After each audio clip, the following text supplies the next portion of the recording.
முதல்ல வந்து பல காலமாக நாங்கள் சொல்லிட்டு வர விஷயம் என்னன்னா, இந்த கரண்ட் பாஜக அரசாங்கம் வந்து ஒரு சாதாரண ஒரு அரசியல் கட்டமைப்பு மட்டுமல்ல, இது வந்து ஜனநாயகத்தை எல்லா விதத்திலையும் தாக்கக்கூடிய ஒரு பாசிச கட்டமைப்பு அப்படின்றதுக்கான பல உதாரணங்கள் இது வரைக்கும் வந்திருக்குது. அதுல முக்கியமான ஒரு விஷயம் நம்ம பார்க்க வேண்டிய என்னன்னா, ஜனநாயகம் என்றால் ஜனநாயக அமைப்புகள், ஜனநாயகம் என்றால் வெறும் ஓட்டு மட்டுமல்ல, சட்டத்தின் இயங்கும் ஒரு ஒரு சமுதாயம், அப்புறம் ஜனநாயக அமைப்புகள், இது ரெண்டும் தான் சேர்ந்துதான் ஜனநாயகம். அதனால ஜனநாயகத்தின் அமைப்புகளை ஒரு மாதிரி ஃபண்டமெண்டலாவே அட்டாக் பண்றது வந்து ஒரு பாசிச சக்தியோட இயல்பு. அந்த மாதிரி இந்தியாவில் நீங்க பாத்தீங்கன்னா எலெக்ஷன் கமிஷன் வந்து ஆரம்பிச்சு பல இடங்களை வந்து தாக்குதல்கள், யூனிவர்சிட்டிஸ் மேல தாக்குதல், அப்புறம் நம்ம ஜுடிஷியரி மேல தாக்குதல், இது மாதிரி பல இடங்களில் இந்த பாசிச சக்திகள் தாக்குதலை நடத்தியிருக்கிறார்கள். அதே மாதிரி இன்னைக்கு ஐஏஎஸ், இது வந்து Indian administrative service, in fact executive, அதுல வந்து பர்மனன்ட் எக்ஸிகியூட்டிவ்னு சொல்லப்படுற இந்த சிவில் சர்வீஸை முழுமையாக அழிப்பதில் ஒரு முன்னெடுப்பு எடுத்து வச்சிருக்காங்க. இது இந்த நேரத்தில் வந்து நான் எல்லாருக்கும் என்ன நினைவுபடுத்த விரும்புறேன்னா, திரு மோடி அவர்கள் பிரதம மந்திரி ஆன உடனே ஒரு ஒரு கூட்டம் நடந்தது, ஒரு கேபினெட் மீட்டிங். அந்த கூட்டத்தில் அவர் ரொம்ப ஓப்பனாகவே இந்தியன் அட்மினிஸ்ட்ரேட்டிவ் சர்வீஸை கண்டிப்பாக என்னுடைய காலகட்டத்தில் நான் வந்து ஒழித்தே தீர்வேன்னு ஓப்பனாகவே பேசிட்டேன். அதுக்கு ஒரு முன் இதாக லேட்டரல் என்ட்ரி, அதாவது உங்களுக்கு எல்லாருக்குமே தெரியும், யூபிஎஸ்சி என்பது இந்த ஐஏஎஸ் அதிகாரிகளை தேர்ந்தெடுக்கும் ஒரு கமிஷன். அதுக்கு கான்ஸ்டிடியூஷனல் ஸ்டேட்டஸ் உண்டு. எதுக்கு அதுக்கு கான்ஸ்டிடியூஷனல் ஸ்டேட்டஸ்னா, ஐஏஎஸ் அதிகாரிகள் வந்து எந்த விதமான ஒரு பயஸும் இல்லாமல் அவங்க வந்து வரணும் அப்படின்றதுக்காக தான் அந்த கான்ஸ்டிடியூஷனல் ஸ்டேட்டஸ் அது கொடுக்கப்பட்டது. அதாவது யூபிஎஸ்சி வந்து பல கஷ்டமான ஒரு எக்ஸாமை வச்சு அதுல வந்து நேர்மையான ஒரு நல்ல கேரக்டர் இருக்கிற ஆளுங்களை தேர்ந்தெடுத்து அவங்க ட்ரெயின் பண்ணி கொடுத்துட்டு இருந்த ஒரு நிலைமை மாறி இன்னைக்கு லேட்டரல் என்ட்ரி வரலாம் அப்படின்ற ஒரு சட்டத்தை கொண்டு வந்து இப்ப யூபிஎஸ்சி வந்து 45 பொசிஷனுக்கு, ஜாயிண்ட் செக்ரட்டரி, அடிஷனல் செக்ரட்டரி பொசிஷனுக்கு லேட்டரல் என்ட்ரிக்கு அப்ளிகேஷன் கேட்டிருக்காங்க. இது வந்து மிகவும் ஒரு ஆபத்தான ஒரு விஷயம். இந்தியாவின் பல இன்ஸ்டிடியூஷன்ஸ் இதனால வந்து செயலிழக்க செய்வதற்கான ஒரு முயற்சி. இன்ஃபேக்ட் வந்து போன வருடங்களில் இந்த லேட்டரல் என்ட்ரில யார் யார் வந்தாங்கன்னு பாத்தீங்கன்னா, முழுமையாக ஆர்எஸ்எஸ் மற்றும் பிஜேபியின் சப்போர்ட்டர்ஸ் பிளஸ் அவங்க காடர்னே சொல்லலாம். அவர்களுக்கு எல்லாருக்கும் இந்த மாதிரி வாய்ப்புகளை கொடுத்து இந்தியாவை முழுமையாக அவர்களுடைய கண்ட்ரோல்ல கொண்டு வர பாக்குறாங்க. ஒரு நல்ல உதாரணம் வந்து இந்த செபியோட சேர்மன். இப்போ ரீசன்ட் டைம்ஸ்ல அவங்க ஒரு பெரிய ஒரு ஸ்கேம்ல ஈடுபட்டிருக்காங்க. அதானி அவர்களின் ஒரு இந்த ஃபேக் கம்பெனிஸை வந்து அது ஒரு பெரிய ஸ்கேமாக வெளியே வந்தாலும் அதன் மீது எந்த விதமான ஆக்ஷனும் எடுக்காமல் செபி ஏன் இருந்தது அப்படின்றதுக்காக இப்போ ஹிண்டன்பர்க் மறுபடியும் ஒரு ரிப்போர்ட் கொடுக்கும் பொழுது அதோட சேர்பர்சன் மாதவி புச் அவர்கள் வந்து இந்த கம்பெனிகள்ல அவரே ஒரு இன்வெஸ்டர் அப்படின்ற ஒரு விஷயம் தெரிய வந்தது. மாதவி புச் எப்படி வந்தாங்கன்னா, இவங்களும் இந்த மாதிரி ஒரு லேட்டரல் என்ட்ரில வந்தவங்க தான். இதுல யாராவது ஐஏஎஸ் அதிகாரி அந்த மாதிரி யாராவது இருக்கிற பொசிஷன் போய் லேட்டரல் என்ட்ரி கொடுத்த ஒரு ஆபீசர் தான் அவங்க. ஸோ அதே மாதிரி இந்தியாவின் பல முக்கியமான டிபார்ட்மெண்ட், மினிஸ்ட்ரிஸ், இதுல எல்லாம் இந்த லேட்டரல் என்ட்ரிகள் வரப்போறாங்க. எனக்கு தெரிஞ்சு இது வந்து ஒரு கம்ப்ளீட் பியூரோக்ரஸியோட ஒரு அன்பயஸ்ட் நேச்சரை வந்து அது விளக்க போகுது. சர்தார் பட்டேல் அவர்களின் வார்த்தைப்படி the iron armour of Indian democracy வந்து பியூரோக்ரஸின்னு சொன்னாங்க.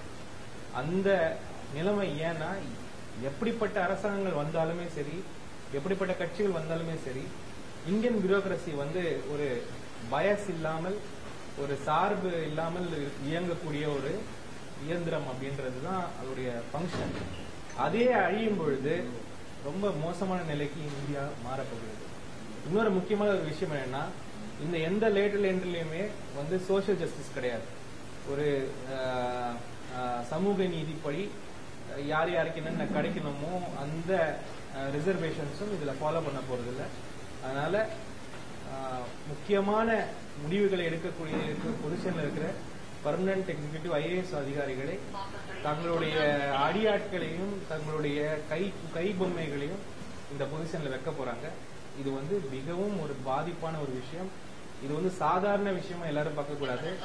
நாளைக்கு நடக்க போற எக்ஸாம்ல இருந்து ஆரம்பிச்சு பல விஷயங்கள் நம் எதிர்கால மாணவர்களின் வாழ்க்கை, நமக்கு கிடைக்க போற வேலைகள், நடக்க போற பாலிசிஸ் எல்லாமே வந்து மாறப்போகிறது. அதனால இதை வந்து கடுமையாக நாங்கள் எதிர்க்கிறோம் காங்கிரஸ் கட்சியிலிருந்து. அதுக்கு எங்களுடைய இளம் தலைவர் ராகுல் காந்தி அவர்கள் அதை வந்து ட்வீட் செஞ்சிருக்காங்க. நாங்களும் வந்து வன்மையாக எதிர்க்கிறோம். என்னுடைய ரிக்வெஸ்ட் என்னன்னா எல்லா பப்ளிக்குக்கும் இந்த மேட்டரை எல்லாம் ரொம்ப சீரியஸா நம்ம பார்க்கணும். இதெல்லாம் வந்து ஒரு கல்லு மாதிரி தெரிந்தாலும் இது வந்து கூடிய சீக்கிரமே இது ஒரு கல்லு மேல வச்சு கட்டடமே கட்டிடுவாங்க. அதனால இன்னைக்கு நாம் அதை எதிர்க்க வேண்டிய கட்டாயத்தில் இருக்கிறோம். வர 22ஆம் தேதி இடி இதே மாதிரி இன்னொரு ஆர்கனைசேஷன் இடி அதை எதிர்த்து காங்கிரஸ் பேர் இயக்கம் ஒரு மாபெரும் ஒரு எதிர்ப்பை தெரிவிக்க உள்ளது. அதுவும் வந்து இருக்கு. ஸோ இதெல்லாம் சேர்ந்து கண்டிப்பாக காங்கிரஸ் கட்சி வன்மையாக இதை கண்டிக்கிறது. இது வந்து நம் நாட்டின் எதிர்காலத்துக்கும் நம் இளைஞர்களின் எதிர்காலத்துக்கும் இது பெரும் தீங்கை விளைவிக்கும் என்பது எங்களுடைய கருத்து. ராகுல் காந்தி அவர்களுக்கு யூபியில் வந்து தாராளமா பின்னாடி பண்ணிருக்காங்க. முன்னாடி காங்கிரஸ் ஹெட் அவர் வந்து இந்த மாதிரி பாராளுமன்றத்தில் நடைபெற காரணம் என்ன? ஒரு லீடர் ஆஃப் அப்போசிஷன் கூட காங்கிரஸ் ஹெட்ன்றதை விட லீடர் ஆஃப் அப்போசிஷன் என்பது எப்படி பிரதம மந்திரியோ அதே மாதிரி லீடர் ஆஃப் அப்போசிஷனுக்கும் அதே மரியாதை தான் பார்லிமெண்ட்டுக்குள்ள. ஆனால் அவர்கள் அப்படிதான் பண்ணுவாங்க. அதான் நான் சொன்னேன்ல, அவங்க வந்து இந்த தடவை பார்லிமெண்ட் நடந்து முடிந்தவுடன் மிகவும் ஆட்டம் கண்டிருக்கிறார்கள் பாஜக. ஏன்னா ராகுல் காந்தி அவர்கள் பேசிய விதமும் சரி, அவர் எடுத்து வைத்த கருத்துக்களும் சரி, மக்களோட மனசை வந்து ரொம்ப ஆழமா தொற்றுச்சு. ஒரு ரொம்ப ஒரு மக்களுடைய ஒரு தலைவர் வந்து எமர்ஜ் ஆகிறது வந்து அவங்களுக்கு வந்து ஏற்றுக்க முடியல. இந்த பயத்தினால் அவர்கள் பல விஷயம் செய்யறாங்க. இன்னைக்கு வந்து அவர் மேல ஒரு பர்சனல் தாக்குதலும் பண்றதுக்கு ரெடி ஆகுறாங்க. அது இல்லாம அவரை எப்படி நீங்க டிமீன் பண்ணணுமோ பண்றாங்க. பார்லிமெண்ட்டுக்குள்ள அவரை போய் யாரும் சந்திக்கிறதுக்கும் விட மாட்டாங்க. அவருக்கு பாஸே கொடுக்க மாட்டாங்க. அவர் வெளியே வந்து சந்திக்க வேண்டிய ஒரு நிலைமையில இன்னைக்கு இருக்கிறாரு. பட் இருந்தாலும் கூட பார்லிமெண்ட்டுக்கு உள்ளேயும் கூட அவர்கள் ரொம்ப கீழ்த்தரமான அவர்கள் உங்களுக்கு சாதி இருக்கான்றெல்லாம் பேசி கேட்கவே முடியாத அருவருக்கத்தக்க ஒரு வார்த்தைகள் எல்லாம் சொல்லி கூட பண்ணி கூட திரு ராகுல் காந்தி அவர்கள் ரொம்ப கிளியரா இருக்காங்க. இந்த நாட்டின் என்னுடைய அரசியல் என்னன்னா, இந்த நாட்டில் இருக்கும் வெகுவாரியான உழைக்கும் மக்கள், SC ST OBC MBC மக்களுக்கு அவர்களுக்கு வெகு நாட்களாக மறுக்கப்பட்ட உரிமைகளுக்காக நான் போராடுவேன் அப்படின்ற வார்த்தையை மட்டும் சொல்லிட்டு அவரு அமைதியா, நீங்க என்ன எப்படி வேணா இன்சல்ட் பண்ணிக்கோங்க, அவர் வார்த்தையில சொல்றேன், என்ன வேணா இன்சல்ட் பண்ணிக்கோங்க, இதை மட்டும் நான் கண்டிப்பா செய்வேன் அப்படின்ற ஒரு வார்த்தையை சொல்லிட்டு அவர் கண்டுபிடிச்சேன். அதே தான் நான்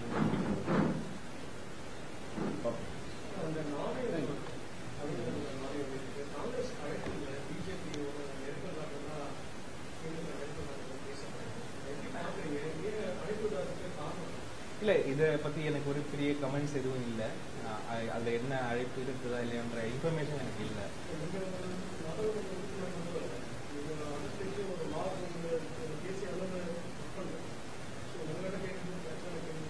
இல்ல, அதான் நான் சொல்றேன், அது வந்து அந்த ஆங்கிள் இருந்து இதை யாருமே நாங்க பார்க்கல. மற்றும் உள்ள என்ன நடந்தது, அழைப்பு இருக்குதா இல்லையான்றதெல்லாம் இன்ஃபர்மேஷன் இல்லாத போது அதை பத்தி நான் கமெண்ட் பண்ண விரும்பல. பட் ஐ டோன்ட் திங்க் இதை பத்தியெல்லாம் நம்ம ரொம்ப சீரியஸா யோசிக்கணும். அப்படியெல்லாம் எதுவுமே இல்லை. நான் முதல்ல சொல்லிட்டேன்ல, இது ஒரு கொள்கை கூட்டணி. இது வந்து சாதாரண கூட்டணிக்கும் கொள்கை கூட்டணிக்கும் வித்தியாசம். இன்னைக்கு வந்து நிலைமை இப்படி இருக்கும் பொழுது, ஒரு ஜனநாயகத்துக்கான ஒரு சண்டைன்னு சொல்லும் பொழுது அந்த கூட்டணியோட வலிமையும் ரொம்ப ஸ்ட்ராங்கா தான் இருக்கு. அப்படி இல்லை, நான் சொல்றேன், இன்னைக்கு பார்லிமெண்ட்டை பாத்தீங்கன்னா நீங்க வந்து எல்லா கொண்டு வந்த எல்லாத்தையும் வந்து வக்ஃப் பில்லை எதுக்கு வாபஸ் வாங்க, அவ்வளவு எதிர்ப்பு, ஒரு வன்மையான எதிர்ப்பு, ஒரு சக்தி வாய்ந்த கூட்டணியாக அங்க எல்லாருமே செயல்படும். நான் வந்து திமுக காங்கிரஸ் அப்படி மட்டும் சொல்லலாம், அந்த கூட்டணியில் இருக்கும் எல்லோரும், அப்போசிஷன் பெஞ்ச்னு சொல்ற எல்லோருமே கூட பல குரல்களில் ஆனால் ஒருமித்த கருத்தை வைத்து அந்த எதிர்ப்பை தெரிவித்ததுனால தான் அதெல்லாம் ஆகுது. அதனால இன்னைக்கு கொள்கை ரீதியாக ஒரு பெரிய கூட்டணி அமைந்திருக்கு. அது ரொம்ப வலிமையாகவும் இருக்கு. சார், தமிழ்நாட்டில் காங்கிரஸ் இப்போ பெருசா வளராததுக்கு திமுக தான் காரணம். திமுக கூட்டணியிலிருந்து வெளியே வந்தால் காங்கிரஸ் வளரும்ட்டு காங்கிரஸ் மத்தியில் ஒரு பேச்சு இருக்கு. இதை நீங்க எப்படி பாக்குறீங்க? இல்ல, நான் காங்கிரஸ் என்பது ஒரு பேர் இயக்கம். அது வந்து சாதாரண இயக்கம் கிடையாது. அது வந்து மக்களோடு நிற்கும் ஒரு இயக்கம். இன்னைக்கு இல்லை, அன்னிலிருந்தே. அதனால அந்த இயக்கம் வந்து எல்லா பொலிட்டிக்கல் ஆர்கனைசேஷன்ஸையும் தாண்டி பழமையானது. எல்லா விதமான ஏற்றத்தாழ்வுகளையும் இது வரைக்கும் பார்த்த இயக்கம், பல முறை பார்த்த இயக்கம். கண்டிப்பாக அந்த இயக்கத்துடைய அது உயர்றதுக்கும் அது கம்மியாகிறதுக்கும் எங்க வெளியிருந்து எந்த காரணங்களும் வர வேண்டிய அவசியம் இல்லைன்னு சார். இப்போ அமைச்சரவை வந்து மாற்றம் இருக்குன்னு சொல்லியிருக்காங்க. காங்கிரஸ் ஏதாவது அமைச்சரவை கேட்கறது தெரியல.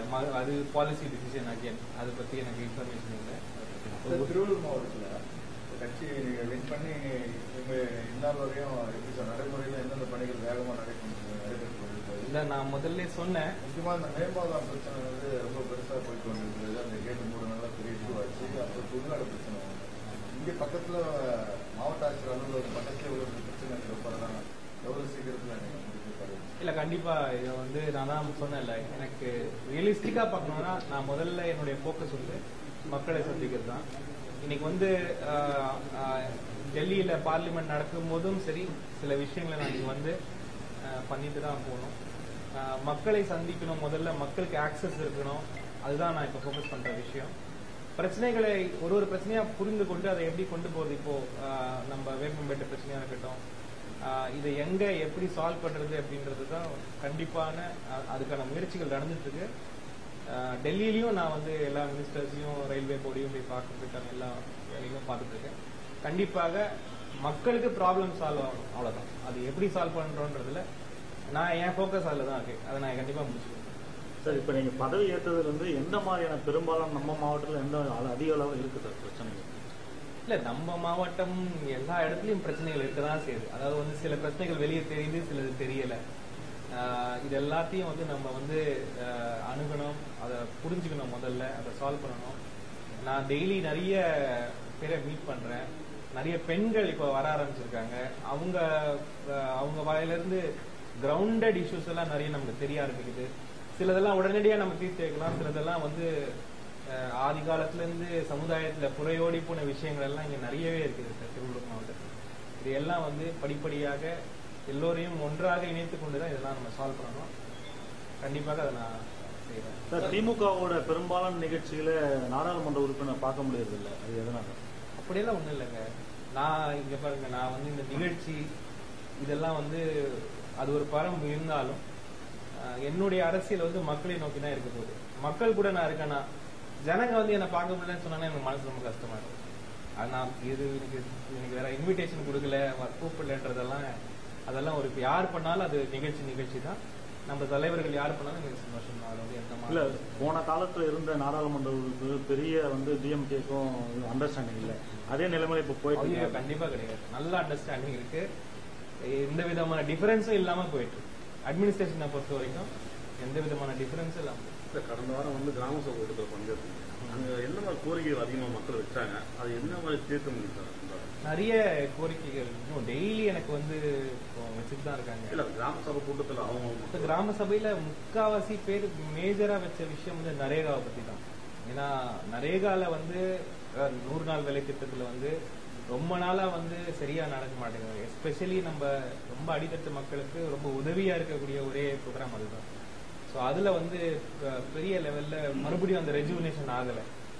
அது இல்லாம அப்கோர்ஸ் அவங்களோட இன்ஃப்ராஸ்ட்ரக்சர் இஷ்யூஸ், கட்டிடங்கள், அப்புறம் சில பேருக்கு வந்து இந்த ஹை மாஸ் லைட் வேணும்ன்றது அதெல்லாம் நார்மலான இஷ்யூ. பட் மேஜரா வர ப்ராப்ளம் வந்து இதுதான். எங்களுக்கு இந்த எஸ்பெஷலி எங்களுக்கு வந்து வாழ்வாதாரத்துக்கான சில விஷயங்கள் நடக்க மாட்டேங்குது. அது தீர்க்கப்படணும். அதுக்காக பார்லிமெண்ட்ல சண்டையும் போட்டோம். போன தடவை 63,000 தான் பட்ஜெட் வச்சாங்க, இந்த தடவை 84,000 வச்சிருக்காங்க கோடி நரேகாக்கு. ஆனா அப்படி பட்ஜெட்டை வச்சாலுமே கூட அதுல இருக்கிற முறைகளை வந்து மாத்திட்டாங்க. இது ஆப்ல போகணும், இது எடுக்கணும், அந்த போட்டோ எடுக்கணும், அதை பண்ணணும், இதை பண்ணணும்ட்டு. ஸோ அதெல்லாம் வந்து நாங்கள் பேசிட்டு தான் இருக்கோம். கண்டிப்பாக மாறும். நாடாளுமன்றத்தில் வந்து காங்கிரஸ் எதிர்கட்சி அதிகமான தலைவர் இருக்கீங்க. ஆனால் நிறைய மாநிலத்தில் பார்த்தீங்கன்னா வந்து அவங்க தேவையான ஃபண்டு வந்து பிஜேபி வந்து வழங்கலை. அதை பற்றி யாருமே எதுவும் இல்ல அது கேட்டுட்டு தான் இருக்கோம். இப்ப பாருங்க, தமிழ்நாட்டுக்கே வந்து சிம்பிளான ஒரு விஷயம் சொல்றேன். படிப்புக்கு சம்பந்தமான விஷயங்களை மட்டும் அவங்க வந்து பெரிய அளவுல ரிலீஸ் பண்ண மாட்டாங்க. இது வந்து நம்ம எல்லாம் பார்க்க வேண்டிய ஒரு விஷயம். தமிழகத்தை வந்து எல்லா ஆங்கிள் இருந்தும் அட்டாக் பண்ற ஒரு சிஸ்டம் ஆரம்பிச்சிருக்காங்க. இதை வந்து நான் வன்மையாக கண்டிக்க வேண்டும். இங்க இருக்கிற பாஜகவுக்கு என்னுடைய கேள்வி என்னன்னா, தமிழ்நாடு இப்படி வஞ்சிக்கப்படும் பொழுது நீங்க எப்படி பார்த்துட்டு சும்மா இருக்கீங்க? உங்களுக்கு என்ன இல்ல சந்தோஷமா இருக்கா? இந்த கேள்விக்கு அவங்க பதில் சொல்லி தான் ஆகும். ஏன்னா எந்த முனைப்பும் அவங்க எடுக்கிற மாதிரி தெரியல. இப்ப நம்ம சர்வ சிக்ஷா அபியான் சொல்லிட்டு நம்மளுடைய ஆசிரியர்களுக்கு சம்பளம் கொடுக்கிற ஒரு திட்டம். அந்த சர்வ சிக்ஷா அபியான் வந்து நீங்க சமகிரக சிக்ஷா அபியானா மாறிடுச்சு. அந்த எல்லாம் சேர்த்துட்டாங்க. அந்த சமகிர சிக்ஷா அபியான்ல நமக்கு காசு ரிலீஸ் பண்ண மாட்டாங்க. ஏன்னு கேட்டா, நீங்க வந்து புதிய கல்விக் கொள்கையை நீங்க ஒத்துக்க மாட்டீங்க. ஆமா, ஒத்துக்க மாட்டோம். முன்னாடியே நாங்க ஒத்துக்கல, இப்பவும் ஒத்துக்கல. முன்னாடி இருந்த அரசாங்கம் எல்லாம் இதை ஒத்துக்கிட்டாதான் நாம உங்களுக்கு படிப்புக்கு காசு கொடுப்போம்னு சொன்னாங்களா? சொல்லலையே. இப்போ நம்ம நவோதயா ஸ்கூல் நாங்க வேண்டாம்னு சொன்னோம் அப்பவே. ஏன்னா எங்களுக்கு ஹிந்தி திணிப்பு வருது அப்படின்னு. நவோதயா ஸ்கூலை விட்டுட்டு மற்ற இதெல்லாம் நடந்தது இல்ல. இப்ப இருக்கிற அரசாங்கம் என்ன பண்றாங்கன்னா, நீங்க வந்து அந்த PM-ஸ்ரீ அப்படின்ற அந்த ஸ்கூலை நீங்க ஒத்துக்கிட்டாதான் உங்க டீச்சர்களுக்கு நாங்க சம்பளமே போடுவோம்ன்றாங்க. இப்போ எவ்வளவோ விஷயங்கள் இருக்கு சண்டை போடுறதுக்கு. குழந்தைகள் படிப்பில் சண்டை போடணுமா? இதை எப்படி பாஜக மாநில தலைவர் பார்த்துட்டு சும்மா இருக்காரு? அப்போ அவர் வந்து இன்னொரு 10 நாள்ல போய் இந்த எல்லாத்தையும் ரிலீஸ் பண்ணி கொடுப்பாரா? இந்த கேள்விக்கெல்லாம் பதில் சொல்லுங்க. நீட் எப்படி சார் பாருங்க? மாணவன் இறந்துதான் இல்லங்க, நீட் என்பது நீங்க எப்படி பாருங்க? நான் இன்னொரு விஷயம் சொல்றேன் பாருங்க. நீட் என்பது அது என்ன ஆக்சுவலா? அது வந்து உங்க பிள்ளையும் எங்க பிள்ளையையும் அவங்களோட கனவுகளை அழிக்கும் ஒரு திட்டம். ஒரு சிம்பிள் எக்ஸாம்பிள் சொல்றேன். IITக்கு ஒரு எக்ஸாம் இருக்கு, JEE. அந்த JEE எக்ஸாம் எழுதுறதுக்கு பயந்துகிட்டே நம்ம பிள்ளைங்களாம் யாருமே IIT பத்தி யோசிக்க மாட்டாங்க. அரசாங்க காசினால் நடக்கும் ஒரு காலேஜ 90% இந்திய மக்கள் அதை பத்தி யோசிக்காம பண்ணது எது? அந்த JEE என்ற எக்ஸாம் தான். நீட் என்ற எக்ஸாம்ல இன்னும் கொஞ்ச நாள்ல உங்க பிள்ளைங்க யாருமே மெடிசனை பத்தி யோசிக்க மாட்டாங்க. இப்பவே பல பேர் யோசிக்கல. சோ நீட்டா இன்னொன்னு இருக்கு, CUET. சென்ட்ரல் யூனிவர்சிட்டிஸ் இருக்குல்ல, நீங்க டெல்லி யூனிவர்சிட்டி, ஹைதராபாத் யூனிவர்சிட்டி, இதெல்லாம் நம்ம பசங்க போயிட்டு இருந்தாங்க படிக்கிறதுக்கு. போய் அங்க ஒரு MA போடுவாங்க, அதுல படிப்பாங்க, அப்படியே IAS படிப்பாங்க, இப்படிதான் படிச்சுட்டு இருந்தாங்க. JNU இந்த எல்லா யூனிவர்சிட்டிக்கும் இப்ப CUET ஒரு என்ட்ரன்ஸ் எக்ஸாம் கொண்டு வந்துட்டாங்க. இப்ப பாதி பசங்க நம்ம பசங்க அங்க போக முடியாது. சோ நம்ம பிள்ளைகளுடைய இந்த மேல் படிப்பு மேல போறது எல்லாத்தையுமே ஃபில்டர் அவுட் பண்ற சிஸ்டம் தான். அது கூடவே என்ன பண்றாங்கன்னா NEP-ல குலக்கல்வி கொண்டு வர்றாங்க. நீங்க வந்து டிகிரியில வந்து ஃபர்ஸ்ட் இயர்ல நீங்க டிராப் அவுட் ஆகிறீங்களா? நீங்க டிராப் அவுட் ஆனீங்கன்னா உங்களுக்கு வந்து 25 கிரெடிட் பாயிண்ட்ஸ் கொடுத்து அவங்களே டிரைவிங் சொல்லி தராங்க. நீங்க செகண்ட் இயர்ல டிராப் அவுட் ஆனீங்கன்னா இன்னும் கிரெடிட் பாயிண்ட் ஜாஸ்தி. உங்களுக்கு வந்து வேற எதனா ஒரு வேலை எலக்ட்ரிஷியன் வேலை சொல்லி தருவாங்க.